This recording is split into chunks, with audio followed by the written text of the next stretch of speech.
Comienza Historia de la Iglesia. Un programa dirigido por Alberto Bárcena.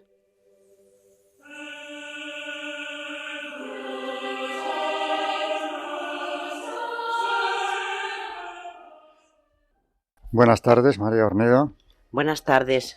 Buenas tardes, Carmen Turdemontis. Buenas tardes. Buenas tardes a todos los oyentes de Historia de la Iglesia en Radio María.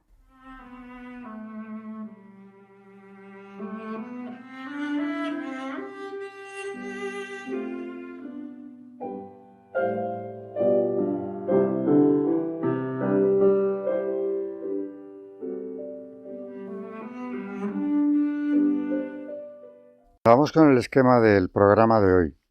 La primera parte o sección del programa es historia pura, a cargo de Carmen Turdemontis, que es la historiadora del programa. Hay una primera sección que es esta historia, en la cual hoy concretamente vamos a ver o seguimos viendo las revoluciones liberales con todo lo que esto significó para la Iglesia y también para la fe, el cambio del pensamiento europeo influido por los procesos revolucionarios.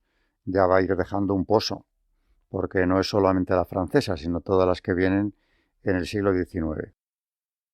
Hoy vamos a ver el proceso de unificación italiano, que se suele ignorar o quitarle importancia al hecho de que realmente es un conjunto de revoluciones que van avanzando por el territorio de Italia, haciendo caer las monarquías católicas. Todas lo eran, unas más que otras, pero en realidad era un conjunto de monarquías católicas con un objetivo final, que es acabar quitándole al Papa todo el poder temporal, los estados pontificios, que ahora puede parecernos en un sentido quizá muy concreto un adelanto, pero que no era esa la intención de quienes pusieron en marcha las revoluciones, porque los estados se habían creado en la Edad Media precisamente para asegurarle al Papa su independencia y que no tuviera que depender o estar mediatizado por poderes temporales.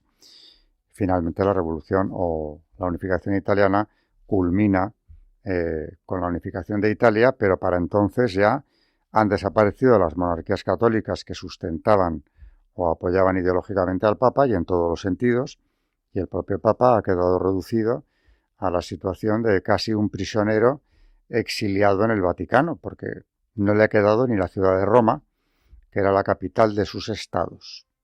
Eso como revolución liberal o el conjunto de revoluciones liberales, vamos a ir viendo cómo en Italia tienen un carácter no solamente político, que siempre se exalta las bondades de la unidad, la unificación del país, sino que tienen también un significado religioso, espiritual, que yo creo que, o esperamos que después de este programa y del que viene, quede más claro lo que significó. En la segunda sección, también es a cargo de Carmen, nos va a hablar de un santo que yo creo que ya hemos traído en alguna ocasión al programa, pero que merece la pena recordarle porque es un ejemplo insuperable de martirio, de un mártir joven aquí en la Guerra Civil Española, beatificado desde luego hace ya tiempo, que es el beato Juan Duarte Martín, que afrontó toda una semana de torturas sin apostatar jamás, perdonando siempre a los que llevaban a cabo estas torturas, y tiene una muerte atroz en la que tampoco flaqueó. Así que es un ejemplo de mártir como para tenerle en cuenta e incluso encomendarse a él. Y por último, María, en su sección de Magisterio, nos va a seguir trayendo algo que lleva ya algún programa haciendo, que son los milagros eucarísticos, concretamente los que fue recogiendo San Carlo Acutis, y van pasando por varios países. En programas anteriores habló de Argentina, pero hoy es un milagro que quedó pendiente, no dio tiempo en el último programa y lo ha traído hoy, que es ya en Francia, Burdeos, 1822. Y quedan más, que no creo que hoy se puedan terminar, pero va a seguir avanzando en esta dirección. María sigue con la Eucaristía y después de años, diría yo, hablando del magisterio de la Iglesia en torno al dogma y al sacramento de la Eucaristía, pues aquí hay un inciso.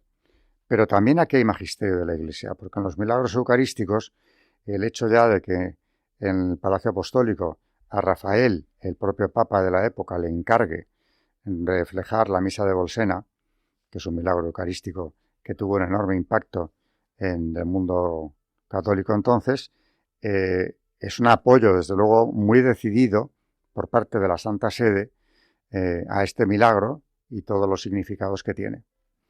Así que esto es lo que vamos a ver hoy, milagros eucarísticos para terminar, pero empezamos, como decía antes, con una parte histórica, el proceso de unificación italiano y sus connotaciones revolucionarias.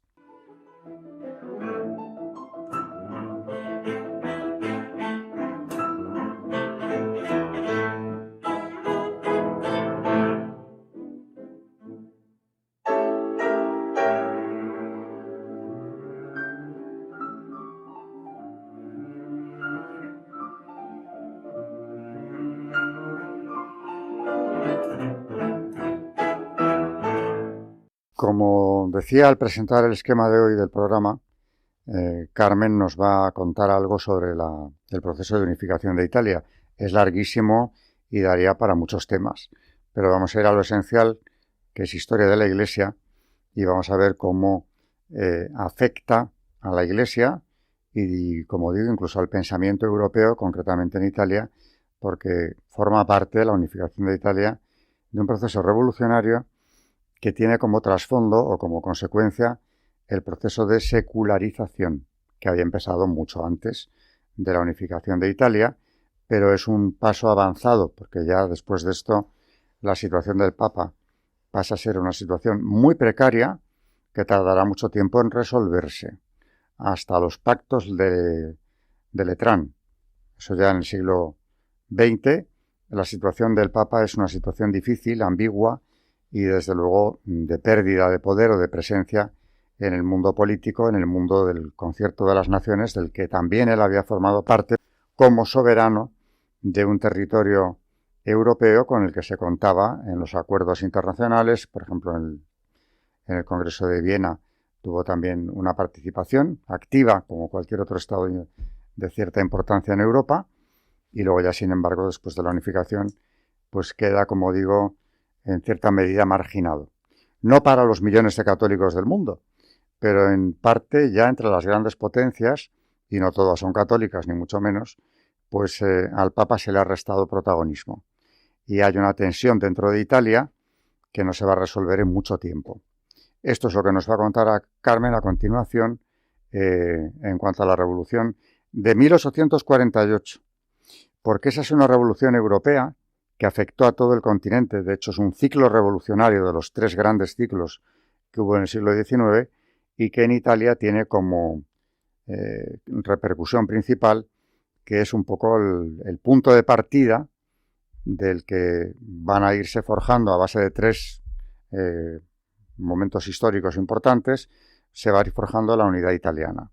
Siempre a costa de las monarquías católicas y el apoyo que prestaban al Papa, no solo en Italia, sino las de fuera, y siempre, por supuesto, restándole territorios al Papa y dándole protagonismo a gobernantes masónicos, como son Garibaldi, por supuesto, esto no es nada que yo esté descubriendo aquí, y desde luego Cavour, que están apoyando al rey de Piamonte Cerdeña, de la Casa de Saboya, casa que acabará estando excomulgada en buena parte por este proceso, por todo lo que atacaron al Papa y por lo que van imponiendo, que es naturalmente que sistemas liberales allí donde pueden gobernar.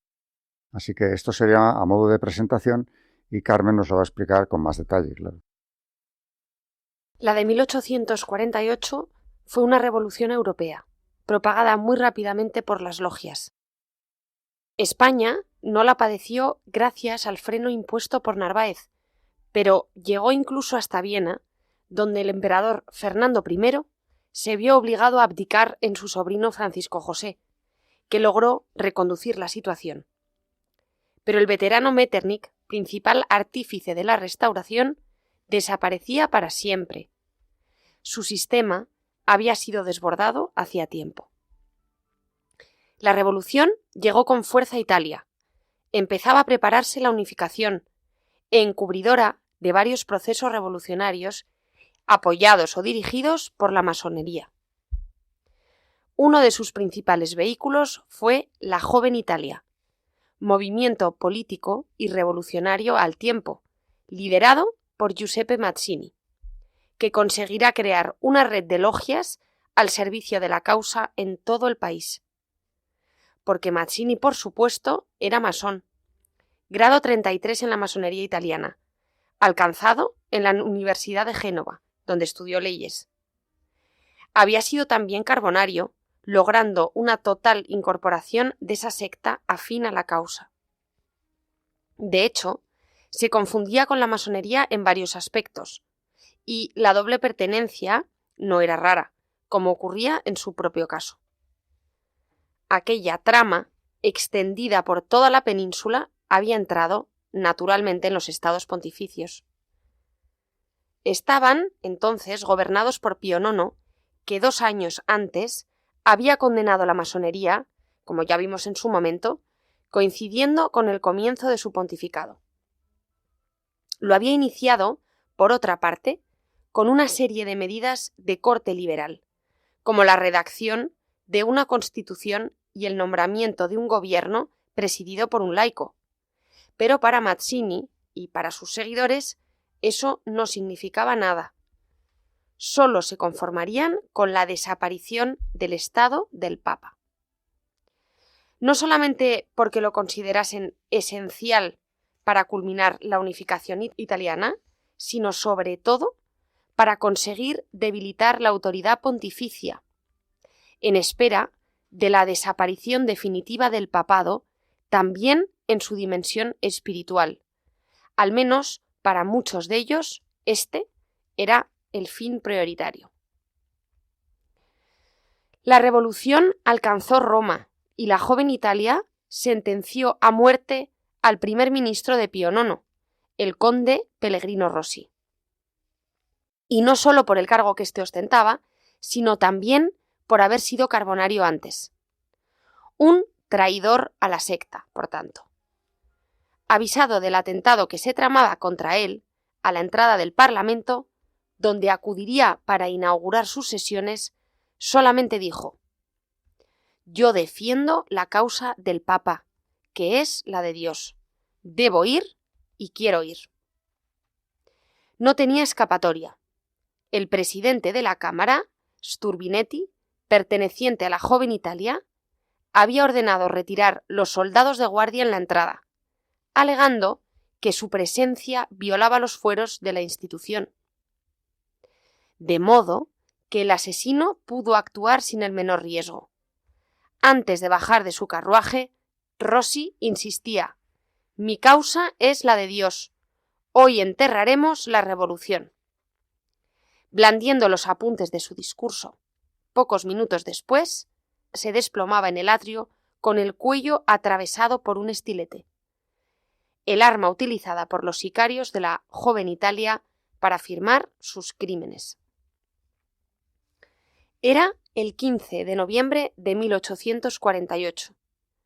Al día siguiente, la revolución se apodera de Roma. Pío IX se encierra en el Quirinal con 70 suizos y algunos gendarmes, los únicos que permanecían fieles y dispuestos a defenderle inútilmente. Asaltan el Quirinal. Las balas penetran hasta el aposento donde se halla el Papa con algunos embajadores. Una bala mata a Monseñor Palma, secretario de Letras Latinas.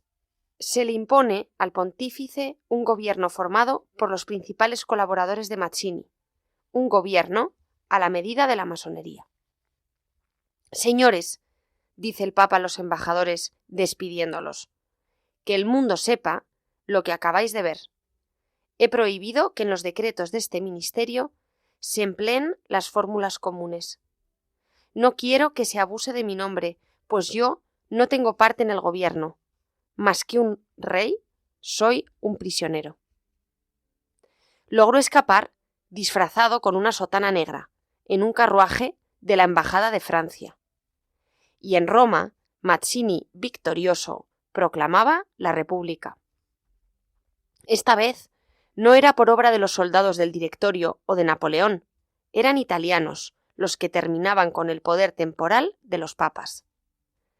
Las ideas de la revolución se habían extendido por Europa. La eficacia de las logias quedaba probada. En 1849, Pío IX, refugiado en Nápoles, vuelve a condenar a esas abominables sectas de perdición, como dirá, fatalmente destructoras de la salvación de las almas.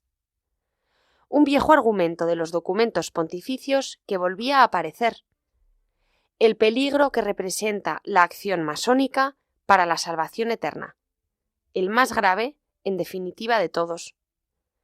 Gracias a la intervención militar de Francia y España, el Papa pudo volver a Roma y restaurar su autoridad en 1850, aunque la lucha no había terminado.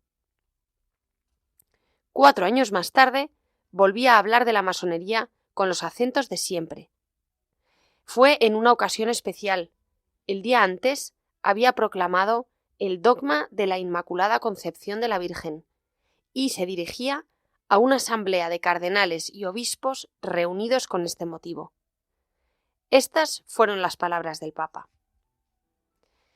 Nos vemos obligados siempre a lamentar la existencia de una raza impía de incrédulos que querrían exterminar el culto religioso, si esto fuera posible.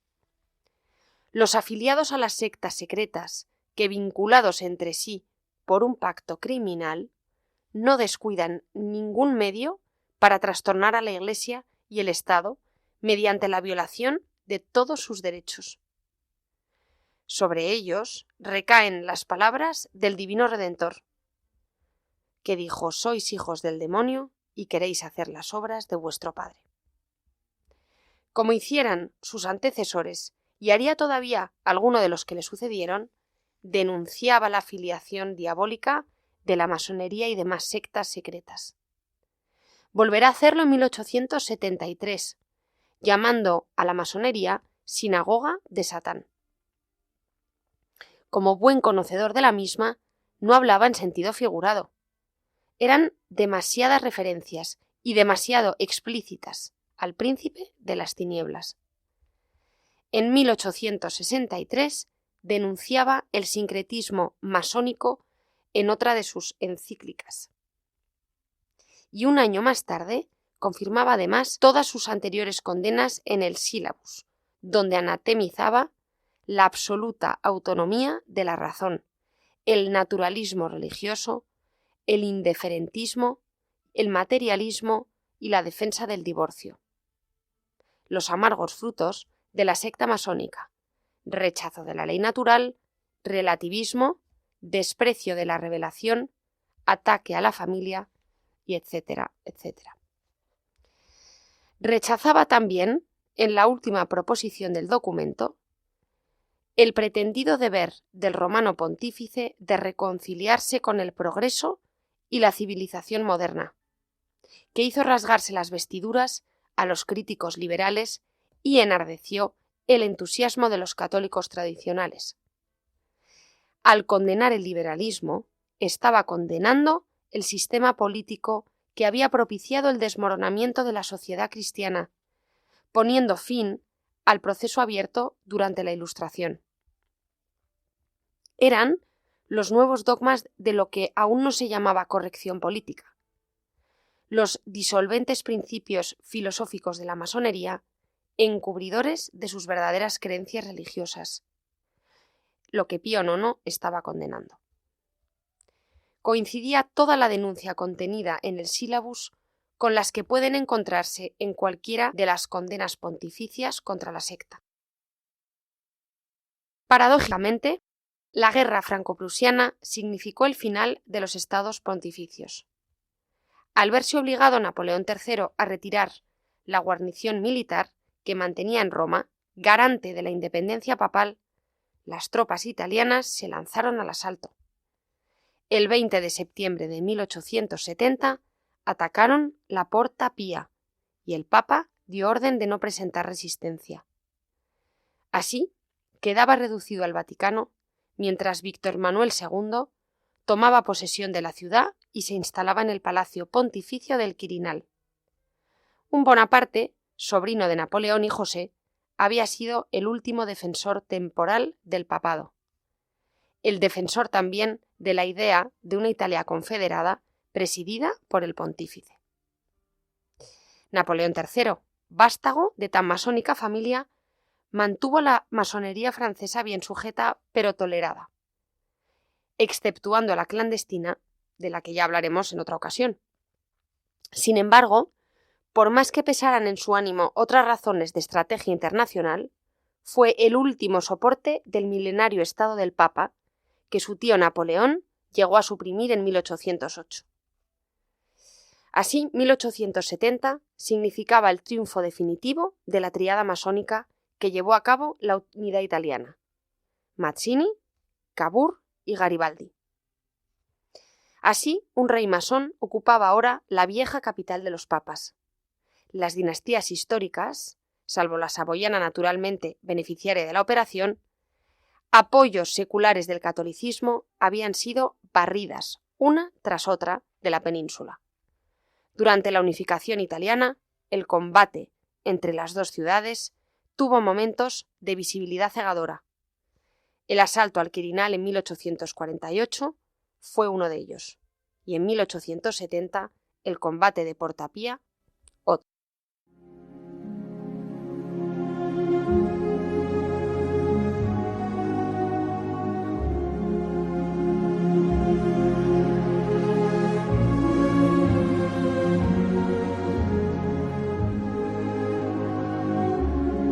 Santos en la historia de la Iglesia.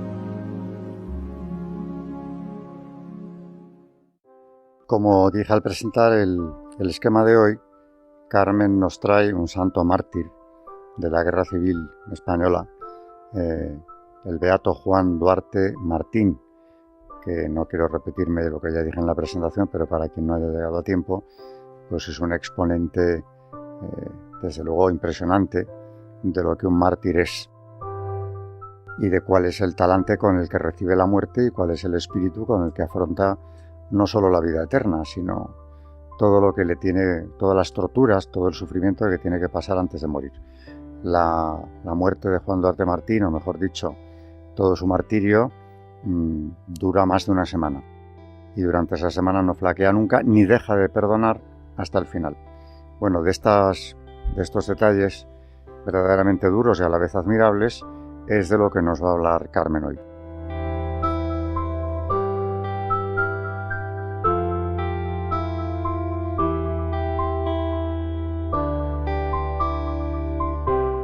De los 178 seminaristas, religiosos y sacerdotes de la diócesis de Málaga que fueron martirizados entre 1934 y 1938, el beato Juan Duarte Martín quizá fue el más sobresaliente de todos.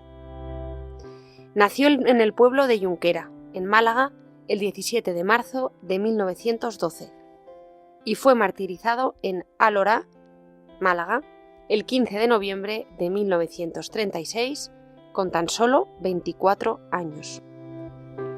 Fue uno de los miles de católicos asesinados durante la última persecución religiosa en España. A fecha de hoy, 11 de ellos han sido canonizados y 2.130 beatificados.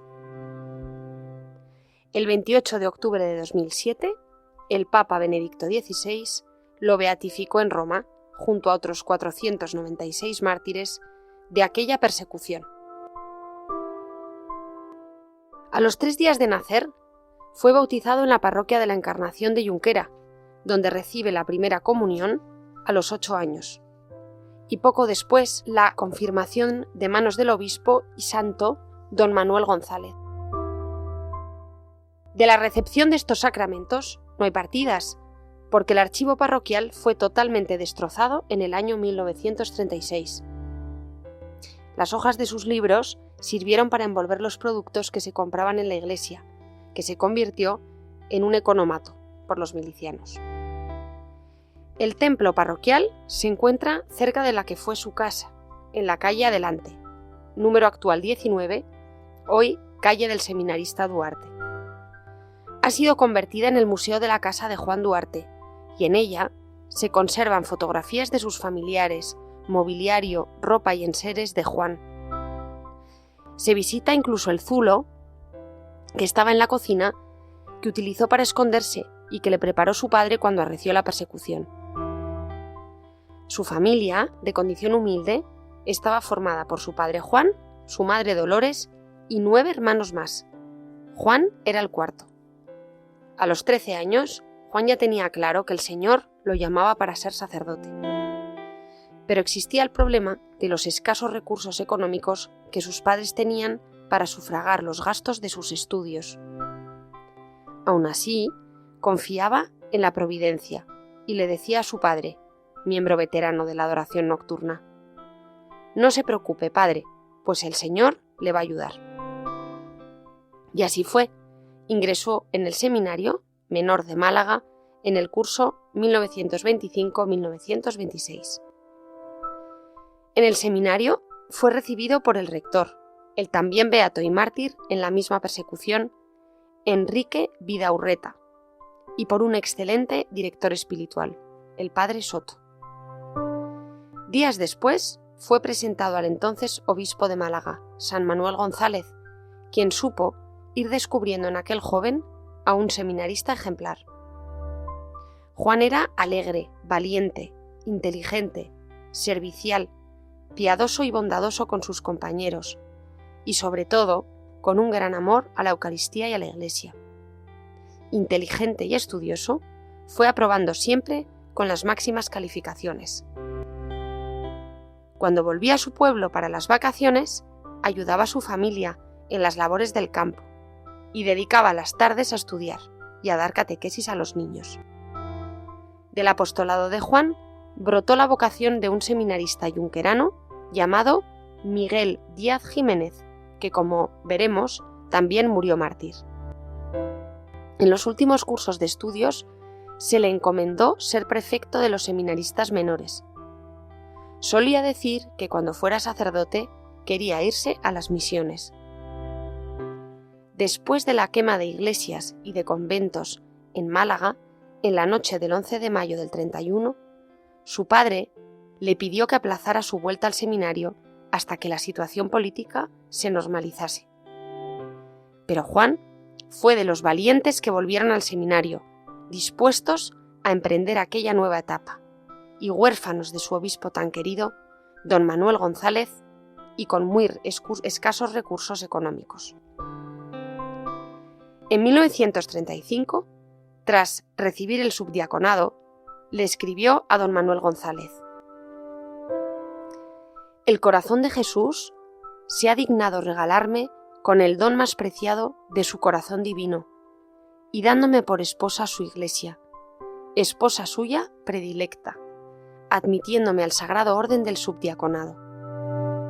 Ya soy subdiácono, que quiere decir ya soy de la iglesia, que el mismo corazón eucarístico de Jesús me conceda entregarme por completo y sin reserva a ella, y servirla de balde y con todas mis cosas». Con qué alegría el domingo, día 30 de junio, me ponía en brazos de la iglesia, y con qué ganas le pedí al Señor que me quitara antes la vida si algún día había de ser traidor a ella, o por lo menos no la había de servir con la alegría que inundaba mi alma el día que a ella me entregaba. El 6 de marzo del 36 recibió el diaconado en la Catedral de Málaga, de manos del obispo don Balbino Santos Olivera, y tan solo 8 meses más tarde fue brutalmente martirizado. Tal como lo recuerda José Andrés Torres Mora, diputado socialista, sobrino nieto de Juan el 7 de noviembre del 36, un numeroso grupo de milicianos pertenecientes unos a la Federación Anarquista Ibérica y otros al PSOE de Ronda, registraron la casa de la familia de Juan en Junquera, sin éxito. Pero más tarde fue apresado, después del chivatazo de una vecina que le vio asomarse a la terraza. De su casa le llevaron al calabozo municipal, y de allí con otros 2 seminaristas, José Merino Toledo y Miguel Díaz Jiménez. Los llevaron en un camión hacia el Burgo, donde sus 2 compañeros fueron martirizados en esa misma tarde-noche. José Merino fue torturado entre el Burgo y Ardales, cerca del Pantano Viejo. Le cortaron las manos y genitales por negarse a blasfemar y ser seminarista. También trataron de conseguir que Miguel Díaz blasfemara, pero como no lo conseguían, le hicieron andar descalzo por encima de unas brasas de espinos que habían preparado. Después lo ataron a un olivo, mientras ellos cenaban un chivo. Acabada la cena, uno de ellos se levantó y con la bayoneta en la punta de su fusil trató nuevamente de que blasfemara, pero como no logró su propósito, lo atravesó dejándolo clavado en el olivo. Mientras Miguel tuvo aliento, no paró de repetir: «¡Viva Cristo Rey!» y «Yo os perdono», como Cristo perdonó a sus enemigos. Juan Duarte sufrió el tormento de presenciar la muerte de sus 2 amigos y compañeros. A él, quizás ya por ser diácono, decidieron llevarlo hasta el pueblo de Álora, a la posada de Frasquita Dueña, y finalmente al lugar de arresto en los bajos del ayuntamiento de esa localidad, conocido como La Garipola. A Juan le quedaba poco tiempo para recibir la ordenación sacerdotal, pero en aquel altar de Álora, este joven diácono que tanto deseaba desde niño ser sacerdote, iba a iniciar la celebración de su primera misa. De La Garipola lo llevaron a la cárcel, que entonces se encontraba en la Plaza Baja, hoy Plaza de la Iglesia. Durante 7 días le sometieron a toda clase de torturas. Intentaban así conseguir que blasfemara y que gritara «¡Viva el comunismo!», pero a los puñetazos en la cara y en el estómago respondía solo diciendo «¡Viva Cristo Rey!» o «¡Viva el corazón de Jesús!». Como con las palizas no conseguían nada, le introdujeron cañas por debajo de las uñas y le aplicaban descargas eléctricas mediante un cable conectado a una batería de un coche, pero tampoco consiguieron que blasfemara. También le sacaban con frecuencia montado en un burro y le paseaban por el pueblo entre burlas e insultos, haciendo las mismas procesiones de Semana Santa. Un miliciano apodado el Chato recurrió a su amante la Nona, de nombre ICR, para que visitara a Juan en el calabozo y lo incitara sexualmente, y para hacerle pecar, pero él la rechazó. Así que después de ello le castraron. Cuando Juan Duarte recuperó el conocimiento repetía desconsolado: «¿Pero qué me han hecho? ¿Pero qué me han hecho?». Al final se fue sabiendo entre las gentes de Álora cómo estaban torturando a aquel joven y empezaron a oírse algunas voces de indignación ante tantísima crueldad. El 15 de noviembre los milicianos decidieron acabar con su vida, sacarlo del pueblo y matarlo en el arroyo Bujía. A unos 10 metros del puente lo tumbaron en el suelo, le destrozaron las piernas para que no se pudiera incorporar. Él les contestó: «Podéis matar mi cuerpo, pero no mi alma, y yo os perdono, y pido a Dios que os perdone». Entonces con un machete le abrieron el canal, le introdujeron gasolina en el vientre y le prendieron fuego. En medio del dolor, su voz se iba apagando, pero Juan aún sacaba fuerzas para gritar: «¡Viva Cristo Rey!». Las últimas palabras que salieron de su boca fueron mirando al cielo, que decía: «Ya lo estoy viendo, ya lo estoy viendo». Los mismos que intervinieron en su muerte contaron luego en el pueblo que uno de ellos le interpeló: «¿Y qué estás viendo tú?», y acto seguido le disparó con su pistola en la cabeza. Con la entrada de los nacionales en Málaga, su padre, hermanos y otros familiares se atrevieron a presentarse en Álora para exhumar el cadáver. Su pobre madre no se había recuperado de la muerte de Juan, pues a alguien se le ocurrió contarle todos los pormenores del martirio de su hijo. Fue fácil encontrar su cuerpo, que había sido enterrado apresuradamente por unos vecinos, a poca profundidad, y lo llevaron a Junquera para darle sepultura en el cementerio. Tras finalizar su proceso de beatificación, el 17 de noviembre de 1985 fue trasladado a la iglesia parroquial de Junquera. La heroica entrega de su vida fue reconocida por la Iglesia, declarándole beato el 28 de octubre de 2007.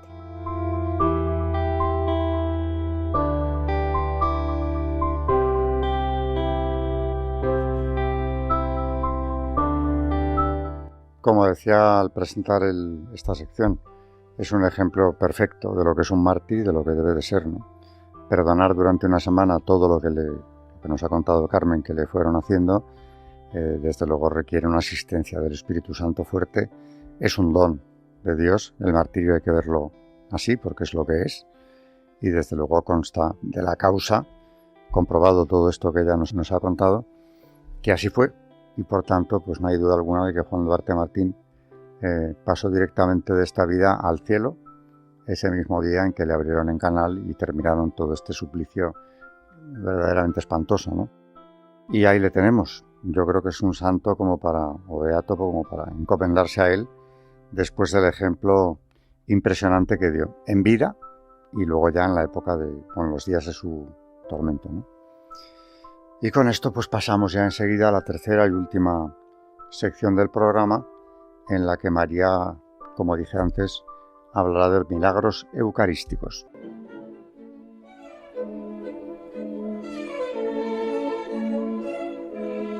El Magisterio de la Iglesia. Seguimos, como ya ha dicho Alberto, con milagros eucarísticos, en este caso recogidos por San Carlo Acutis, que hizo una exposición durante su vida, una exposición permanente en Internet para dar a conocer muchos milagros eucarísticos, pensando que serían de una gran ayuda para que muchos creyeran en la presencia real de Jesucristo en la Sagrada Eucaristía, no solamente como un símbolo o una metáfora, sino de un modo verdadero, real y sustancial. Nos quedamos en Francia. Él hace un repaso en varios países. En Burdeos, 1822. El milagro eucarístico de Burdeos se presentó cuando la hostia estaba expuesta para la adoración pública. Por más de 20 minutos apareció Jesús impartiendo la bendición. Aún hoy es posible visitar la Capilla del Milagro para venerar la preciosa reliquia de la custodia de la aparición, conservado en Martillac, en la iglesia de la comunidad contemplativa La Solitude. Este milagro eucarístico en Burdeos está unido estrechamente a la comunidad, fundada en 1820 por el venerable padre Pierre Noey. Aún hoy esta comunidad es activa, sobre todo en Asia y en África. El prodigio sucedió 20 meses después de la fundación de dicha comunidad, en la iglesia de Santa Eulalia. Jesús apareció en la hostia, luego que el abad de Lords, quien sustituía ese día al padre Noey en las celebraciones litúrgicas, había impartido la bendición con el Santísimo Sacramento.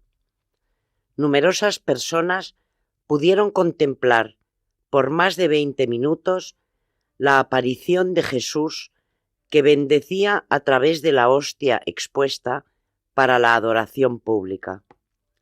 Se comentó incluso que alguno escuchó a decir a Jesús: «Yo soy el que soy».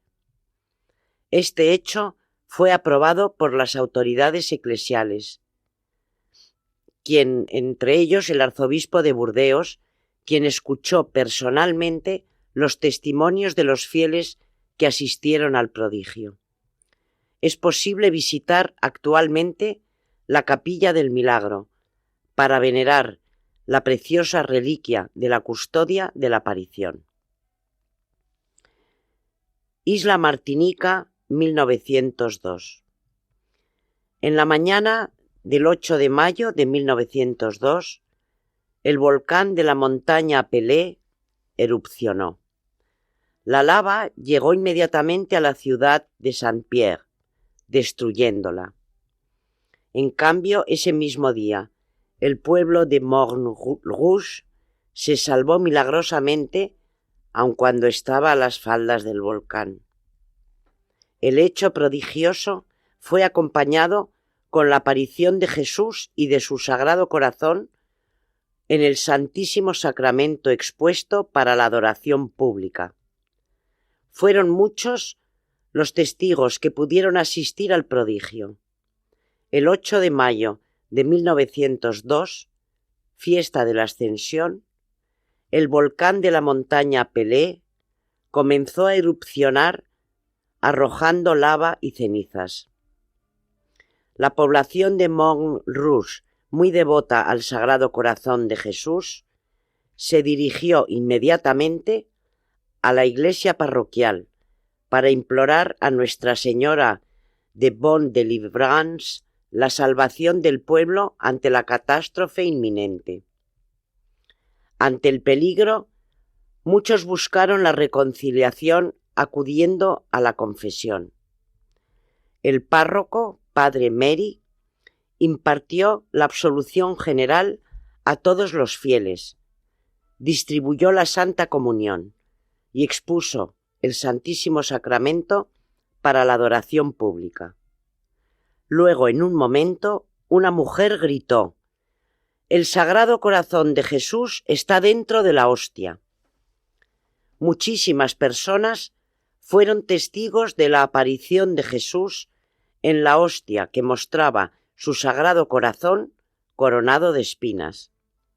Otros afirmaron haber visto sangre que derramaba el corazón de Jesús.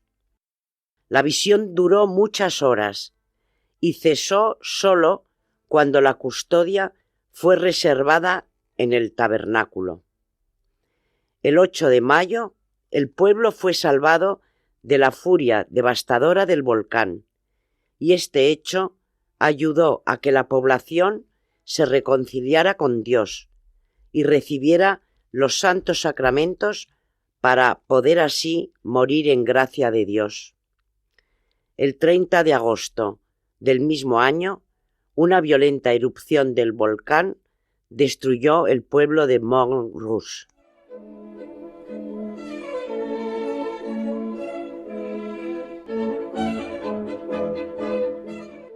Otro nuevo milagro eucarístico en la isla de la Reunión, Saint-André de la Reunión, 1902. El escenario de este milagro se desarrolló en la isla de la Reunión, colonia francesa, y más precisamente en la iglesia parroquial de la ciudad de Saint-André. Era un 26 de enero de 1902 cuando el abad Henry Lacombe, párroco de la iglesia, fue testigo directo del milagro que luego él mismo pudo narrar ante miles de personas durante el Congreso Eucarístico en 1904. Asimismo, dio testimonio ante un grupo de sacerdotes reunidos para un retiro espiritual en la pequeña ciudad de Périgueux. En la hostia apareció el rostro de Jesús durante muchas horas. Esto fue visto por miles de personas quienes dieron testimonio del hecho. Es, pues, la narración del mismo abad Lacombe. Era un 26 de enero de 1902.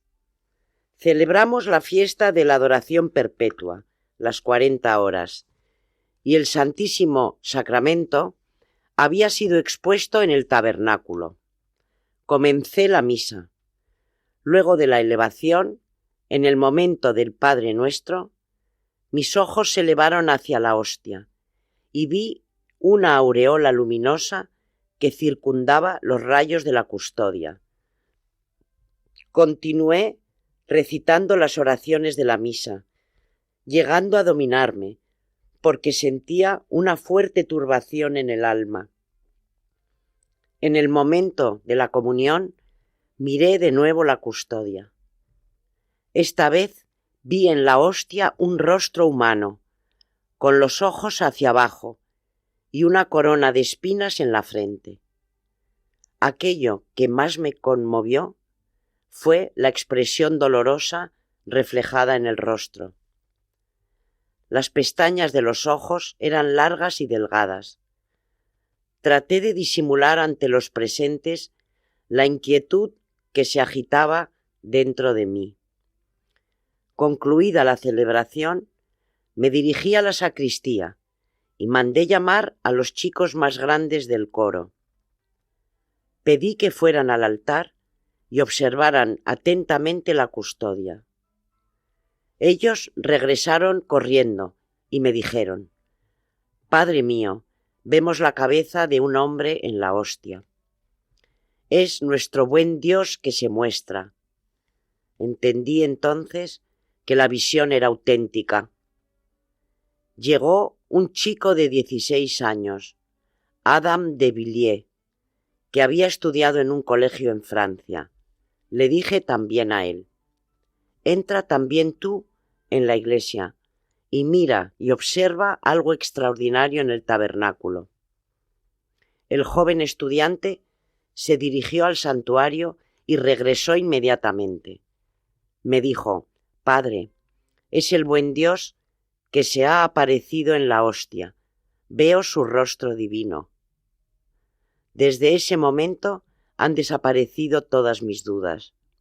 Poco a poco, todo el pueblo se volcó a la iglesia para ver el milagro.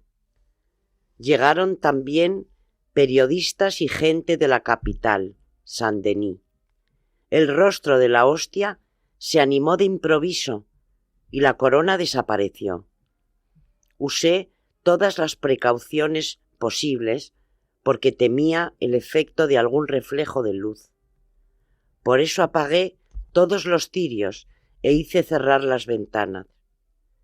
Entonces el fenómeno apareció aún más nítido. Es más, en la oscuridad, los rasgos del rostro emanaban verdaderos destellos. Entre los presentes estaba una joven pintora, quien reprodujo fielmente el rostro de la hostia. Más tarde, la visión siguió cambiando, apareciendo en la hostia un crucifijo que cubría todo el diámetro de la hostia. Después de la bendición eucarística y la oración del Tantum Ergo, las visiones desaparecieron.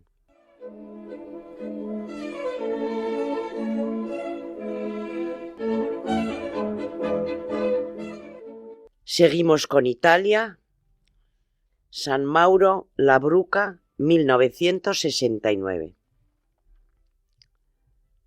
En la noche del 25 de julio de 1969, unos ladrones entraron furtivamente dentro de la iglesia parroquial de San Mauro La Bruca, con la intención de robar los objetos más preciosos. Después de haber roto el tabernáculo, se llevaron la píside con numerosas hostias consagradas. Apenas salieron de la iglesia, tiraron las hostias en un callejón. Al día siguiente, un niño notó que en una esquina del callejón por donde pasaba estaban las hostias. Después de haberlas recogido, las entregó de inmediato al párroco. Solo en 1994, después de 25 años de exhaustivos análisis, Monseñor Biagio d'Agostino, obispo del Valle de la Lucaina, reconoció la conservación milagrosa de las partículas, autorizando consecuentemente su culto. Se sabe que gracias a la experiencia de análisis realizados por científicos, después de 6 meses, la harina ácima se deteriora gradualmente hasta el punto que después de un par de años se reduce a una materia pegajosa y más tarde en polvo. Seguimos con el milagro de Rossano en 1948. En la iglesia del monasterio de Rossano se venera la estatua del Sagrado Corazón, que sangró y derramó lágrimas en diversas ocasiones. La estatua de tamaño natural fue donada en 1948 por una persona piadosa como cumplimiento de un voto hecho durante el Segundo Conflicto Mundial. El rostro de Cristo expresa intensamente una dulzura viril que invita a la oración y al recogimiento. El corazón sobresale del centro del pecho, rodeado de una corona de espinas. Seguiremos con el milagro eucarístico de Rossano en nuestro próximo programa.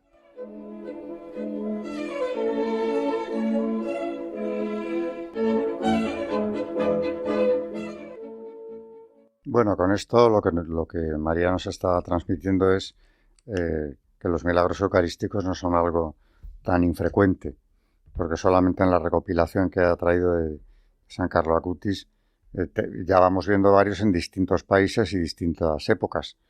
Así que a lo largo de la historia no son algunos tan conocidos como debieran, pero Dios ha ido dando estas señales también para fortalecer la fe de muchos que tienen dudas. Ese es el origen, por ejemplo, del milagro del anciano.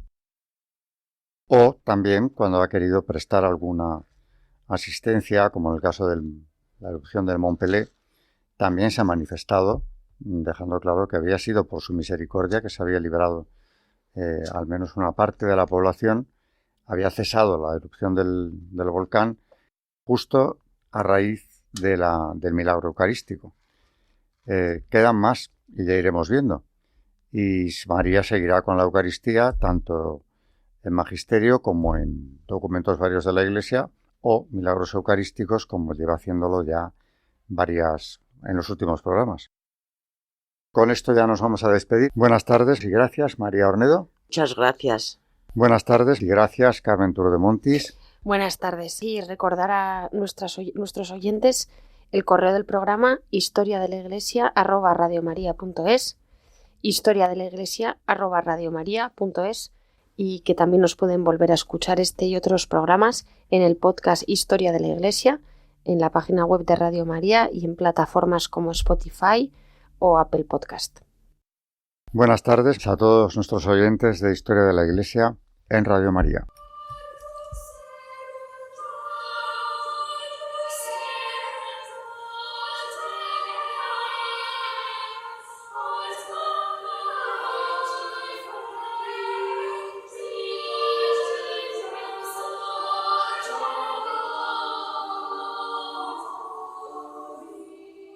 Han escuchado Historia de la Iglesia, un espacio dirigido por Alberto Bárcena.